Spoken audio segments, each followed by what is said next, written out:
Good morning, friends. I'm Christopher Arulanand, and I welcome you to my daily devotion titled Fresh Bread.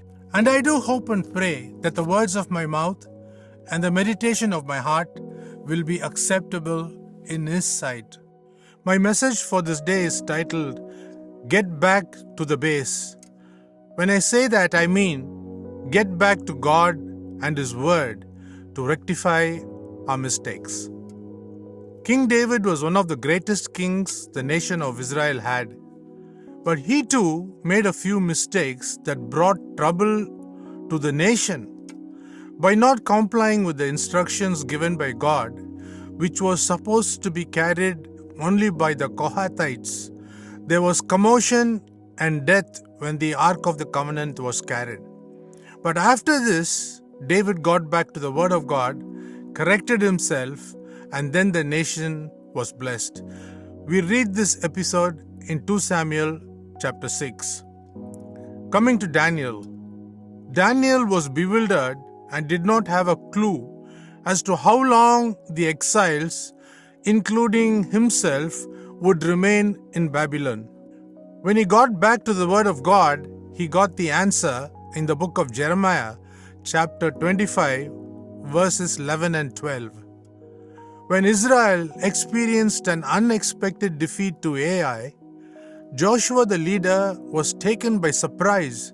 He got back to God, found out what the mistake was, stoned Achan and his family to death, and then went on to defeat Ai before Jericho was captured. We read this in Joshua chapter 7.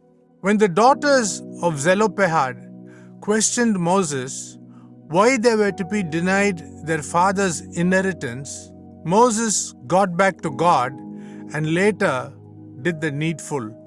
We read this story in Numbers chapter 27. When the nation was hit by a famine year after year, David got back to God and carried out the instructions to put an end to the famine that kept coming because of a curse. We see that in 2 Samuel chapter 21. Let me close with a short story which best illustrates this teaching. An air hostess, once on a flight to Bermuda, suddenly found a cobra in rare portion of the plane near the restroom. Her initial reaction was to scream, but immediately reported to the pilot about the stranger on board.